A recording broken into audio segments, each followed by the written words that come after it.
Hello, Hello, everybody. everybody. Hi, Welcome. everyone. Welcome. Thank you for joining us. So we are Pablo and Anne from Tango Space, and we help men and women tango dancers to move better, dance more elegantly, have a lot of fun, and meet friendly people with our tango lessons. In this video, we want to help you. We want to answer a very common question we get all the time about tango, which is all about improvising without thinking.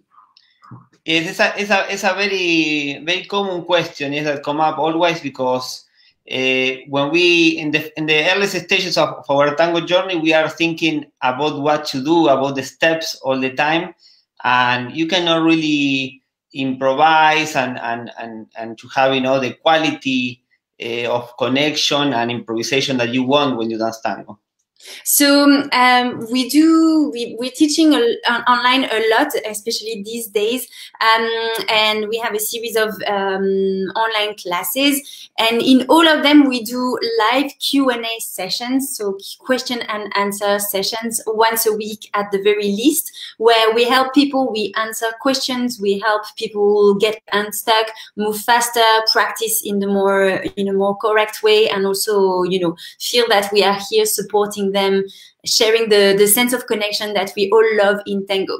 And in one of those in those Q&As, one of the questions we get all the time is what we just mentioned, this idea of how do I dance without thinking? How can I just improvise and be with the flow of the music without being so focused on the steps? So we thought that we would take one of the questions we have received recently, which is from Filippo, read it and help you understand it, and help you hear how we answer to share the goodness of tango dancing. So here is Filippo's question. When I dance, I cannot think of anything other than the basic steps. I have been learning sequences, even advanced ones, but without being taught how to improvise. How do I begin going past the basics when I want to improvise?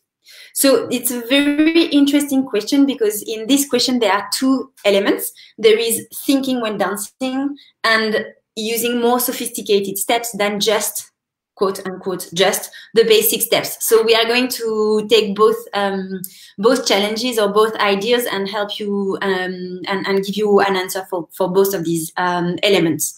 So first, yes. The first element that we want to share with you is the key is the confidence. Yes, because you have to be confident in yourself, with your body and with the basic movements.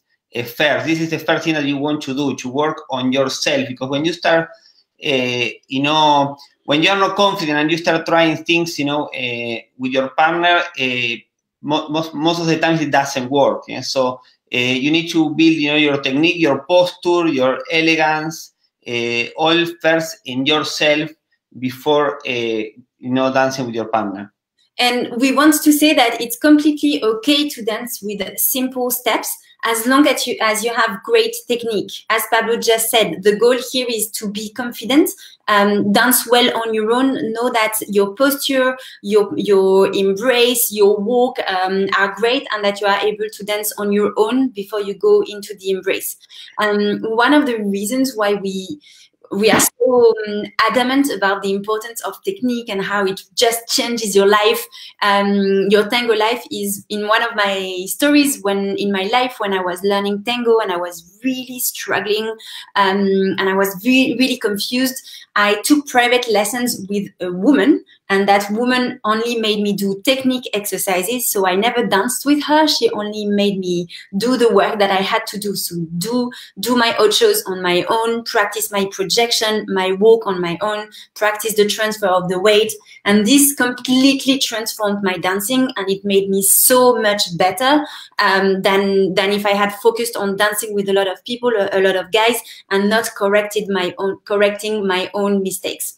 So we want to tell you that first, it's okay to do simple steps. Just make sure that you have great technique, great posture, great balance, great embrace, and this is really going to help you make your partners feel comfortable and focus on the music.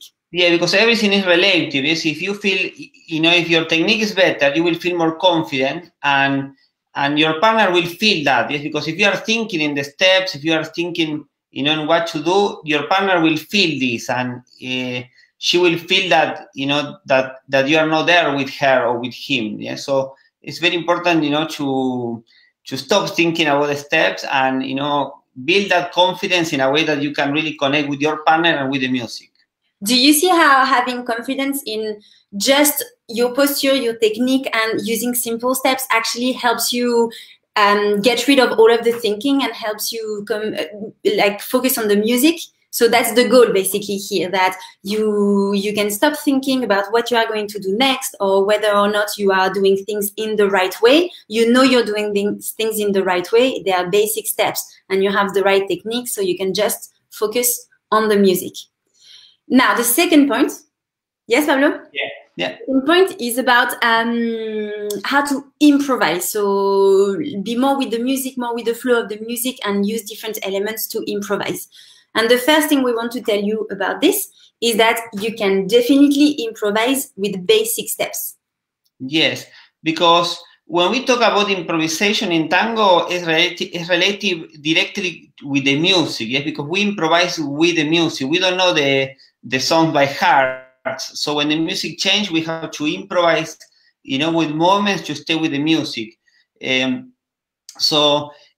can improvise also with like Anne said, with basic movements, because, for example, you are doing something very simple like lineal, like the cross, for example, and then from that cross, you can either to continue walking, or you can, come up with a medio giro with half turn, or the full giro, or an americana. You can improvise with the basic moments depending on what's happening in the music. So when you're in that moment of the cross, depending on what the music is suggesting to do, you will carry on with something linear, or you will improvise with something circular. That is when we talk about, improvising with basic movements with the music. When you are really going with the music and you're using simple movements, but you are with the music as a leader, you are really helping your follower, because we use the music to connect with you. For example, if the music is very rhythmic, we will expect you to use movements that are simple but linear, that make you move forward. If the music is more melodic, we will expect to have more linear, circular movements, ochos, giros, americanas, medio giros. So you don't need to make things very complex, very sophisticated. We are very happy to use simple steps as long as they go with the phrasing of the music. Yeah. Now, yes? Yeah. That said, we know that you love, like there are some cool movements, the saccadas, the enrosques, the lapises that you learn in classes, and you want to be able to use them. So we want to tell you, of course, you can improvise with more sophisticated steps as well. Yes, and that's the idea, to be also creative, yes, because we want to be creative. When we are dancing, we are like painting, we are painting something on the wall, and you will, create your own paint. So, so also you want to start adding, as I'm saying, more complex moments like lapises and rosques, all this. So that's the moment where we start improvising with more, creative ways to dance. That is more your personality. Here is where you start adding more your personality and the way that you want to express the music, with different moments that are not the basic ones, yes, the most common moments. When you go to workshops, for example, and you learn really sophisticated, fancy steps, sequences, you don't want to use them as something to recreate exactly as is on the dance floor. Here, you want to use them as ways to practice your technique. And then when you are on the dance floor, maybe you are going to reuse the beginning or the end. But if you try to learn movements by heart and bring them into the dance floor later on, it's not going to work. This is not what tango is. Tango is more fluid. We practice the technique and then we just go with the flow afterwards. Yeah. However, what I want to tell you is basically that the most important is to have a good base. Yes, a good base. It means that you are confident dancing with all the basic movements. That you are confident with your technique, with your posture, with your embrace.